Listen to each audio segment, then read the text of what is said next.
It's the biggest piece of dog shit.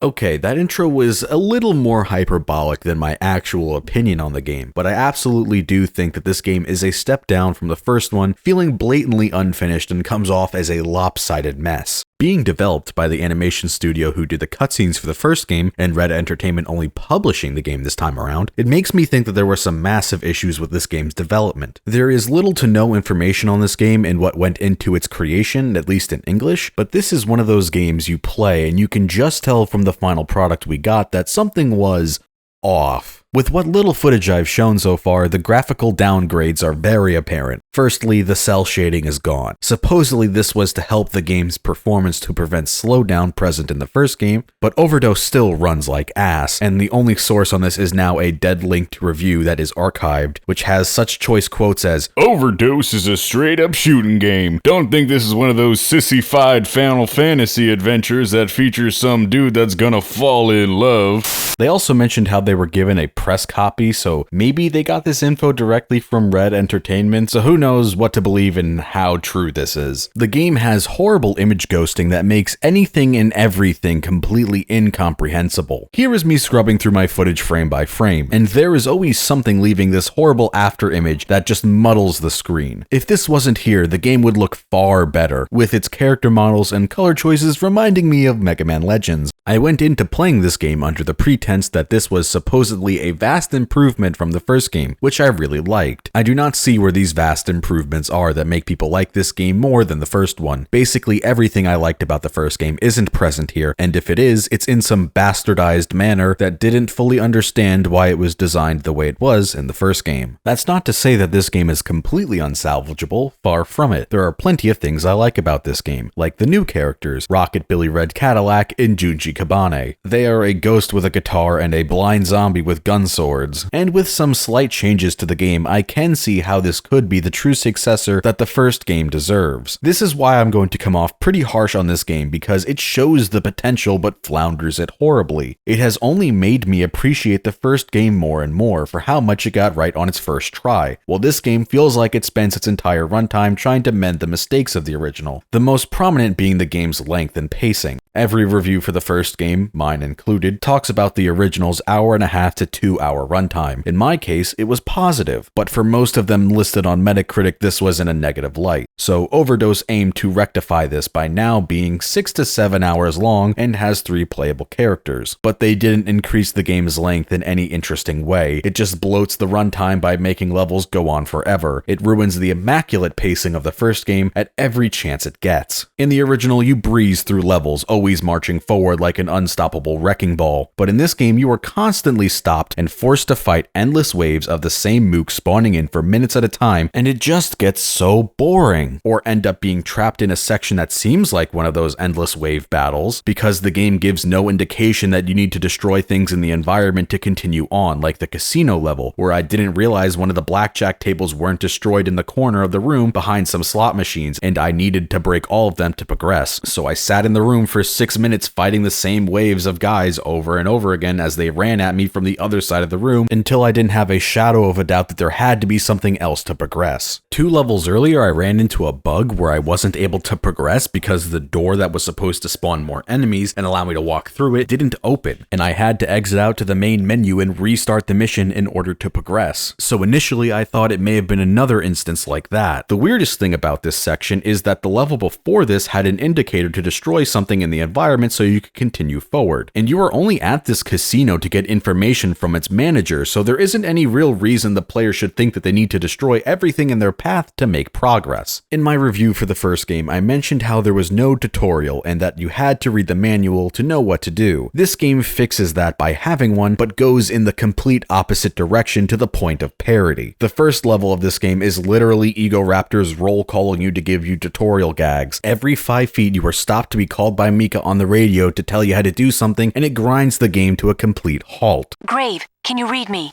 I'll be giving you radio support. I'll do what I can to help. Lock.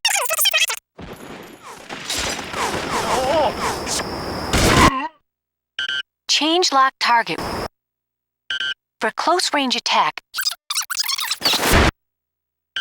Your coffin attack. Then for the rest of the game, the cast calls you over the radio to tell you pointless nonsense or something that you can see happening right in front of you. You can turn off the radio and tutorials in the settings on the main menu, but this isn't actually a good solution. You shouldn't have to punish yourself by not learning the game's mechanics because the game does a terrible job at teaching you them. Also, on your first playthrough, it's not like you are going to know if anything important is going to be told to you over the radio, so most people wouldn't run the risk of turning it off and the chance you miss something important. This issue of pacing is also spread to its story, where the game can spend 15 minutes between cutscenes and not actually tell you anything of value. Conversations will drone on and be utter fluff, in failed attempts to characterize our cast of characters, but it always falls flat mainly because everyone feels so two-dimensional. I said in my review of the first game that it had that perfect middle ground of having enough story so you can get an idea of what's happening, but also enough is left open to interpretation that your mind fills in the gaps. Overdose does not stop talking and trying to tell you story. It has zero restraint and has none of the mysticism or vibes of the original. The first game felt like a 3-part OVA from the 80s that you never heard of, while Overdose feels like a 52-episode anime that should have been half its length that came out in the 2000s. The game would have been better off showing and not telling you all of these things, but that's where the biggest feeling of rushed and incomplete game is. In the first game, there was a decent amount of cutscenes that, even if there wasn't dialogue, characterized Grave and the game's world. Most of this game's story is told via visual novel cutscenes. To this game's credit, they do try to animate them to convey what's supposed to be happening so you can visualize it in your head, and it does work to an extent, but they'd be better off actually animating these cutscenes or not being in the game at all when what we got is low audio quality, poorly mixed, repetitive, awkward dialogue with voice acting that never matches the intensity of the text on screen or the animations happening, with portraits of the characters shifting between their foredrawn poses, shaking all over the screen like this is some Ransona video. Juji is one note for practically the entire game, and once you get an explanation at the end why he is like this, it doesn't feel justified for wasting my time. I understand why he repeats the same gimmicky lines over and over, but that doesn't make the fact that's all he says any better. Most of the time when he talks, his sentences start with this sound effect. Stuff it, you little brat. Listen, I'm serious here. Quiet. Don't give me orders. We got the information we needed.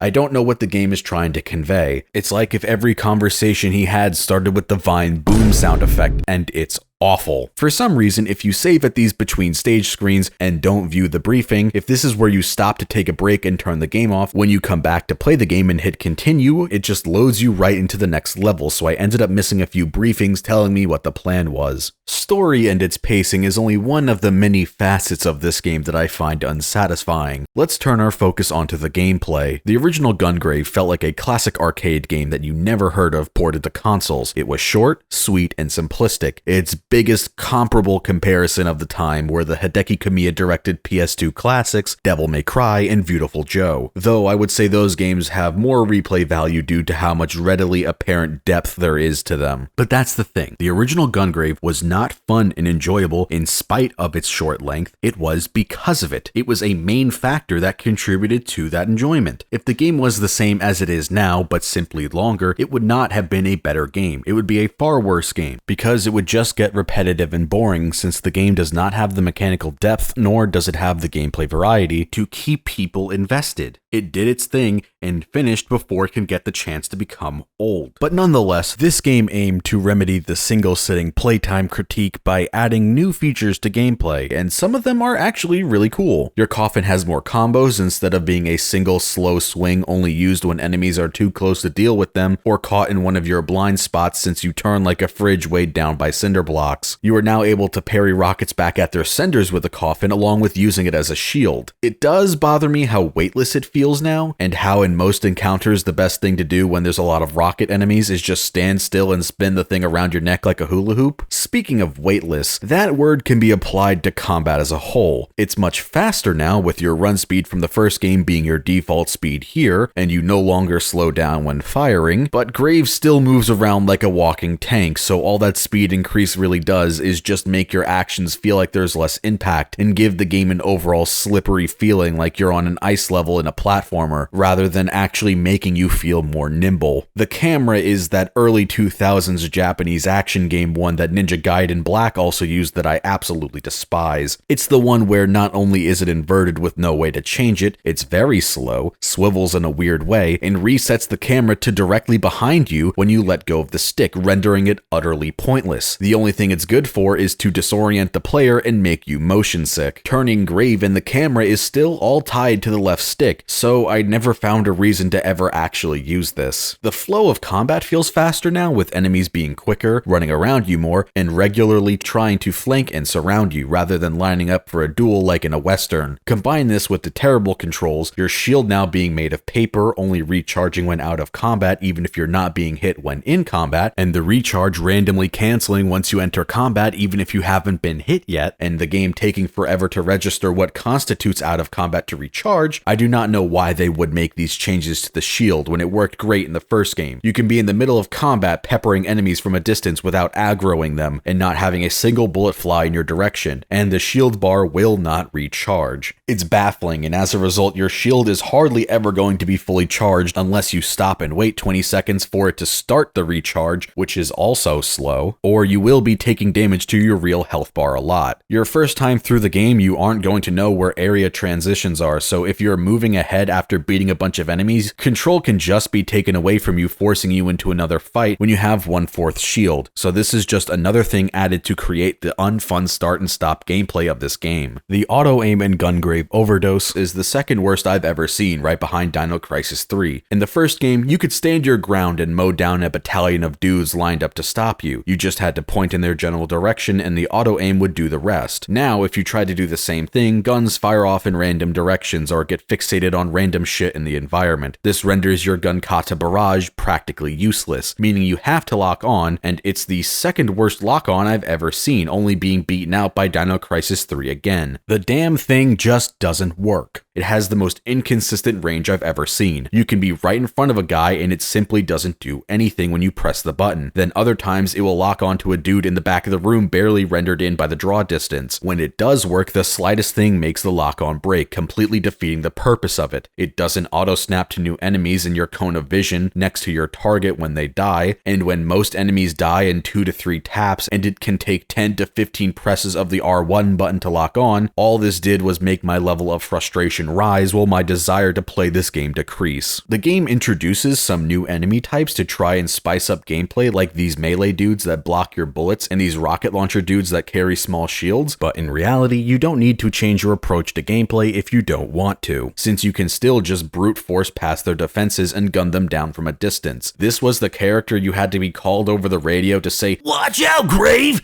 This is the enemy that can block your bullets, so you gotta get up real close and deal with them."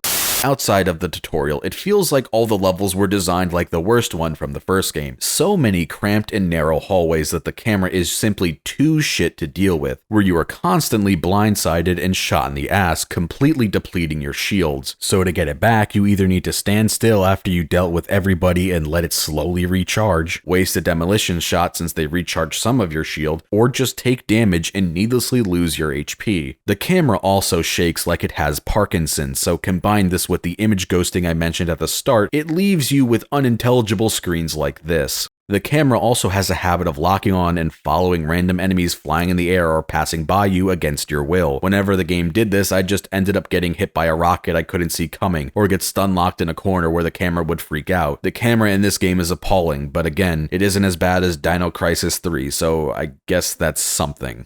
After about an hour into the game, the signs of cutting corners starts to show, at least in a way that doesn't feel like you can ignore it. Firstly, there seems to be no unique demolition shots for bosses. If there is, I didn't get them or notice an indicator to do so. Then you go to Chinatown to interrogate this guy for information. Instead of what feels like it should have been a level, you just get to stare at a JPEG with speed lines on it while it shakes and flashes with the occasional sound effect and terrible voice grunts for 45 seconds. The level probably would have sucked, so I guess I should should be thanking the game for saving me sometime. Then near the end of the game, your team is cornered by one of the big bads, Fangoram, and Billy buys time for everyone to escape. This is a big moment that should have been animated in one of the very nicely done pre-rendered cutscenes. Instead, it's the same thing with just a JPEG that shakes with some sound effects, making the moment completely fall flat. Hell, maybe the boring dialogue would have been more tolerable or interesting if it wasn't told to you in these out-of-place visual novel animatics. A bunch of sections in this game feel like they weren't made with Graves' movement in mind, almost like they were for a game that controlled completely different, that also had a far better camera and lock-on system. You fight these front loaders, and it's like pulling teeth since you can't damage them from the front, meaning you have to hit them from the sides or back. And like I already covered, your auto-aim is terrible, so you can't rely on that. The lock-on for some reason only likes to target the shovel of the front loader that doesn't take any damage. Firing when locked on is also the slowest rate of fire in the game, so even if you manage to lock onto a part that you can damage, you aren't getting many shots off before it turns and rams you. Graves somehow has stiffer movement than a tread-based construction site vehicle, so aiming for its sides feels awkward as hell, not to mention it's also far faster than you, so you can't get good consistent damage off, leading to this fight taking forever. Like any great boss fight that I love, it spawns in endless droves of basic enemies that distract you from fighting the thing that grants you progress. The arena is too small to fight these giant things and maneuver your tumble dryer body. It's very easy to get corner trapped by them and just be stun locked until you die. Hell, it doesn't even need to be a corner, you can just be slammed against the wall over and over again until you die, with the front loader and random mobs blocking your path from escaping. Eventually, I realized the best method to deal damage is to do the left and right dive roll, since it's the fastest barrage of bullets and from my experience is the most reliable accuracy-wise. This is then how I played the rest of the game, and how I would approach future bosses because otherwise it takes way too long. Then there is the spider tank fight that is also miserable. I don't know how you're supposed to ever deal consistent damage to this when this thing has a minigun that shreds your shield instantly. It fires forever, and when it isn't, it just climbs on the walls and runs in circles, which breaks your lock on. And it has a faster speed of doing this while firing the minigun. And for an extra serving of fuck you, after beating the first one, you have to fight two of them at the same time. There is an elevator section like the one in Resident Evil 2 that seriously had me contemplating dropping the game because it's fucking annoying as hell. Like all the other fights I've complained about, the arena is too fucking small for how many enemies drop in. This is where the camera is the most unresponsive and just does its own thing, following the hover cars passing by while I get slammed into an invisible wall. And the thing that bothers me the most about all these three fights I just mentioned, when I beat them, I didn't do anything different. I played the exact same way and simply got lucky with RNG that they didn't spam moves that I had no way to respond to, or in the case of the elevator, spawn in so many dudes that I melted instantly. There was one attempt versus the duo of spider tanks where they didn't stop firing their miniguns and I didn't know what to do since I had no way to deal damage without losing half of my health, so just fuck me, I guess. Then you have a horrible level where you have to fight your way down an airfield strip and fight waves of large enemies, tanks, and multiple helicopters. And as you'd expect, fighting the helicopters takes 10 fucking years since the game refuses to lock onto them, and when it does, it's easily broken and you can hit it for a max of maybe 4 times before it flies away out of your range or right out of the map. Why did they make you fight an enemy in a game where your range is inconsistent shit? Why did they make it so you have to fight multiple? One was bad enough, and my heart just sank when I started seeing the second one flying in from the edge of the draw distance. But then, the unexpected happened.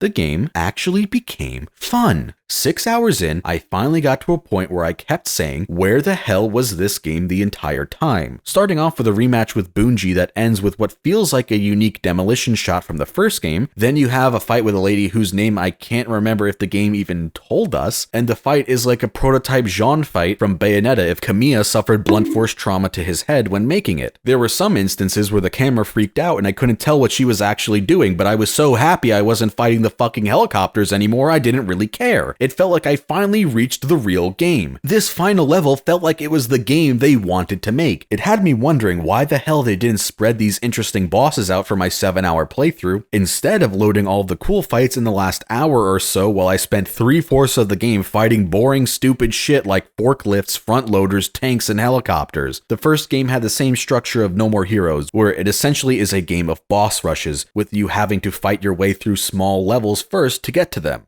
The weirdest thing is that pretty early on there is a shot of a silhouetted lineup of all the bad guys, and the same one is even in the opening. But then they're all at the very end of the game in the final level outside of one, which is at the second to last level. Peppering them throughout the game would have made it far more enjoyable and interesting because you then wouldn't be fighting these terrible vehicle bosses like it's Devil May Cry 2. But this enjoyment was short-lived, only lasting about 30 minutes or 45 if I'm being very generous. The Fangaram fight starts off very cool, but it quickly devolves in the second phase of him just summoning these metal cobs of corn that trap you in place, and I ended up just standing still and spamming my melee to build up combo meter to refill my demolition shot and just spammed those one after another until he fell over. Then there is this terrible platforming section which made me want to strangle whoever designed this. You could only make it to the platform in front of you by diving forward, and if you don't jump from the position the game wants you to, even if it looks like you should make the gap, you will just slide down right in front of it like you hit an invisible wall. Not to mention, when you get in front of each platform, enemies spawn on the one in front of you. And at the bottom floor, if you fuck up the platforming, that level is filled with suicide bombers. And worst of all of these enemies that spawn in on those platforms respawn every time if you fail. And they didn't despawn the ones that happened your previous attempt. So the room quickly becomes overpopulated to the point you can't easily deal with them and makes the game run like shit, which makes the platforming even harder. Why the fuck was there a singular platforming room at the very end of this shitty corridor shooter? Who the fuck thought this was cool? Then you get to the final boss and it's just fucking confusing. Phase 1, it's a dude playing a church organ from outer space given to him by aliens. To damage him so you can start phase 2, you need to destroy these 3 shield generator things to take out the main shield protecting him. Each of them also has a shield powered by these 3 floating crystals. During the fight, Grave goes Super Saiyan so your demolition shots permanently refill. Where the confusion happened with me that ended up dragging this fight out forever is that I broke the pink crystal first and attempted to destroy its corresponding generator. Blue mirrors then spawned in front of it when I shot at it and knocked me down. They're kind of the same shade of blue as the blue crystal, so I thought, oh, I have to destroy the blue crystal too in order to damage the other generators. This must mean that each crystal has a unique attack, because for some ungodly reason, the boss has an attack that will tint the screen green and slow you down. It's like being on the opposite side of one of your demolition shots Day of the Dead. This attack makes this one of the worst bosses I've ever fought because you get knocked down or simply try to follow the flying crystals to deal damage to them, and it's the slowest thing ever. You thought getting stun locked by the front loaders were bad. Imagine having to get up each time at 25% speed only to be knocked down again because you can't move to dodge. And you can see this next attack flying right at you in slow motion. It's like being trapped in a horrible nightmare where you're trying to fight back against a bully but your arms are noodles. You can kinda counteract this by using multiple Day of the Deads. The solution to actually beat this fight is to spam demolition shots on the generators until they explode, but because of the green slowdown attack, it never dawned on me that this is what I had to do since I was wasting all my demolition shots, preventing the game from running like a slideshow. Ultimately, the reason this fight took so long was my fault, but this game does a terrible job at conveying anything, and as a result, it made me take away all the wrong lessons, which is probably something interesting to look at and dissect from a game dev standpoint. Now, Grave isn't the only playable character this game has to offer. Rocket Billy and Junji are playable after beating the game once as Grave. I was hoping their levels would be from their perspective as Grave progressed through them simultaneously, since you can hear them doing stuff in the background over the radio in tandem to you when you're playing through these levels. Unfortunately, it's the same exact levels fighting the same exact bosses, at least for as much as I saw, because I lost interest after getting halfway through the game as Junji, and it only had surface level fluff being different like radio chatter. If there's anything different at the end, the first half didn't hold my attention enough to warrant me going through the miserable level design over and over again to find out. Hey, it's Cvit from post-production. I decided to go and check to see if there was anything unique near the end of the game, and sure enough, there was. But like I said in the main script, it isn't actually worth your time to go and check out. All it is a few new pieces of dialogue against the late game bosses, which, as someone who did not find the story interesting or engaging at all, I couldn't care less. There is a few cool demolition shot-like finishers against the other bosses, like Bunji, and the Bayonetta-styled boss whose name I think was Sherry. The only other funny thing of note is that during the Super Saiyan section as Grave, instead for Billy, he's just shirtless. So everything I said before this cut-in and after this cut-in completely still stands, that it isn't worth your time to play through the campaign 2 more times to see these things.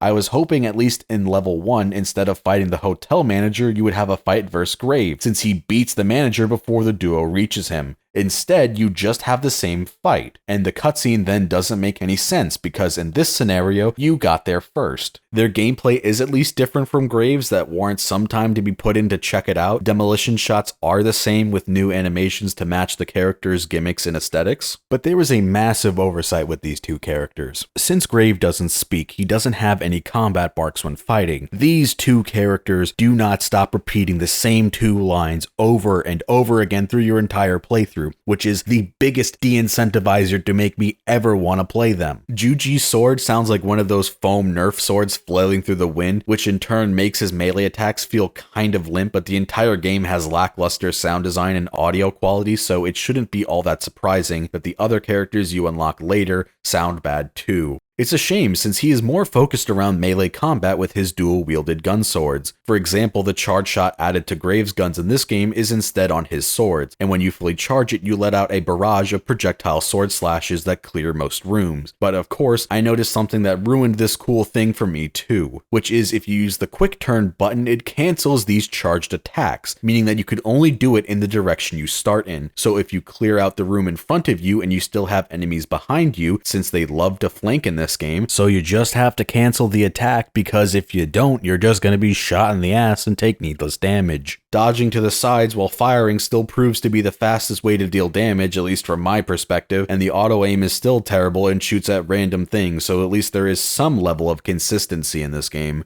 The front loader fight was actually much easier this time since Juji's melee attacks are so fast you could easily deal with the front loader turning to try and block your attacks with the shovel. Parts that I struggled on as Grave felt like they were actually made for this character, at least enough to abuse the shitty aspects of this game for my own advantage. But then you get to parts that feel like they were made with Grave in mind and the cycle of misery starts all over again. Getting to the part in the casino where the rooms are filled with slot machines that secretly have machine guns in them had me come to a horrible realization that there are sections in this game where your guns and their range is needed, at least to some extent. I have no concrete proof that Juji's guns are weaker than Graves other than it taking longer to destroy the same slot machines, and while doing this testing I was struck with a that's so Raven visage of horror like a Vietnam flashback to fighting the helicopters as Grave and how miserable they were. They were already enough of a pain in the ass fighting them as a dude whose main combat gimmick is guns. Now I would eventually have to fight them with a dude who's melee focused. Nonetheless, I trucked on until mostly through stage 4 where I just wasn't having fun anymore playing as Juji, with the thought of the helicopter fight in mind with a few other sections still being unenjoyable even as Juji, I decided to stop playing. I'm someone who does find enjoyment from rather shallow PS2 era third-person melee action games, but usually only if other aspects of the game make up for the lackluster combat depth. Like for example, I would love to cover the Raito Kuzunoha games at some point, because while they have some rather meh melee combat, there are other things about the game that I think are very cool and worth talking about, but unlike Devil Summoner 1 and 2, this game does not contain anything that keeps me wanting to play.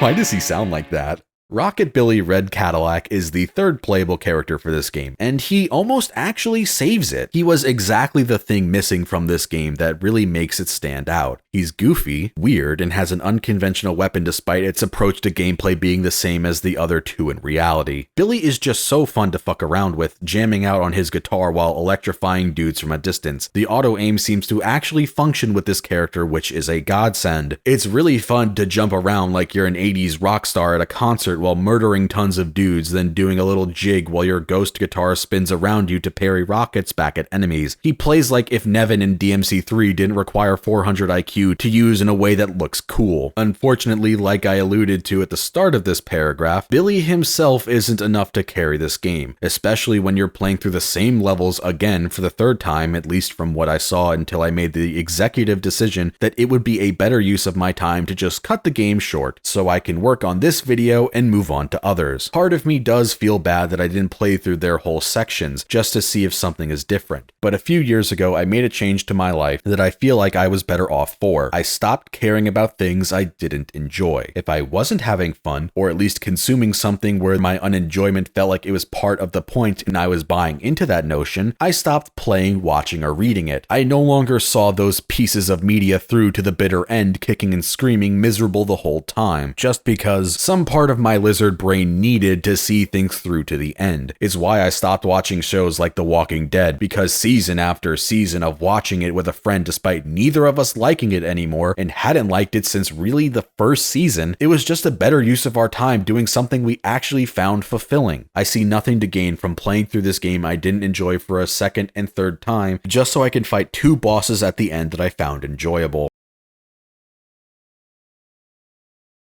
Gungrave Overdose isn't complete trash, but the bad outweighs the good in my opinion. It extended its runtime, but not in any interesting way. While my playthrough as Grave was only roughly over 7.5 hours, it honestly felt like 20 because every aspect of this game feels like an utter slog to go through. It has a lot of aspects that I assume are there for the sake of difficulty, but they just come off as annoying and frustrating rather than actually posing a challenge. It lost the first game's style and finesse, which makes it feel clunky, rushed, and straight up unfinished in areas. If you do want to play this game, just emulate it. It launched back in 2004 at $15, so paying more than $10 physically for this is probably a scam. I'd honestly say the game was worth maybe $5 at most if I was generous, but I don't think you'll find anyone selling it at that price. All we can do now is hope that Gungrave Gore learns from the mistakes of this game and sticks more to the first game's arcadey nature. It looks very promising, and I can't wait to cover it next year. If you've made it this far into the video, I just want to say thanks for watching as always. If you really liked the video, please pass it around, leave a like, and comment. If you really like the channel, maybe consider becoming a patron on Patreon. All patrons get access to videos a day early, along with my new $7 and up tier, which gives you access to behind the scenes stuff, like rough cuts to upcoming videos, and anything that doesn't end up making it onto the channel due to copyright issues. Like the previous Gungrave review, you can go watch the uncensored music version on Patreon. I'm now going to shout out my $5 and up patrons who really help support the channel. Bully, Akita Fishkiyama, Lucy the Fox, Bluntman 4200, Elliot Morton, Lotto, Nathan Redding, Papaya-chan, Slimph Tingle, Ben Johnson, Chichometrius, Dusty the Zombie, Ek Frazo, Filthy Fingers 69, Fishkami, Joshua D. Larino, Justin Collini, Kevin Velasquez, Nicholas Pedinato, Onion Girl, Poke Joke S, Quartz, Ruben Rodriguez, Starcasters, Star Fox, Some Panda, the FOE3, The Unthinkable, William Moore, and Steinco. Thank you so much, guys. If you follow me on Twitter, then you probably saw that this was a video that almost didn't happen because there was a massive scare that my YouTube-related hard drive died. That meant I would have lost all the audio for this, all the footage for this video, and all the footage for any upcoming videos or videos that I'm debating on making, like all of my Deus Ex footage for the original, Human Revolution, and everything I've played up to now in Mankind Divided. The next video might be the original Deus Ex. I'm not exactly sure what I want to do yet. Part of me is really itching to do Yakuza 2. Part of me wants to do that. Part of me wants to cover Destroy All Humans 2 because the first video got a real big spike with the announce of the second game's remake. There's tons of games I'm in the middle of playing that I kind of want to talk about, even if it's just for a short, low quality, low edited video like Deathloop and Metroid Dread. There's also random PS2 games that I want to cover like Samurai Western, Sword of Etheria, which I'm waiting in the mail for it to arrive, Bujin Guy, as I mentioned in the first Gungrave video, Nano Breaker, and tons of other weird shit that I just have that I really want to talk about. If you want to keep up to date with whatever's coming out next, just follow me on Twitter. I'll probably be posting about them. And if you're a card game player of any kind, I have a TCG Player affiliate link in the description below. Any purchases you make using my link will give me a small kickback, so it's another way to help support the channel without having to do anything else extra. Anyways, whatever ends up coming out next, I hope you enjoy, and as always, thanks for watching, and see you next time.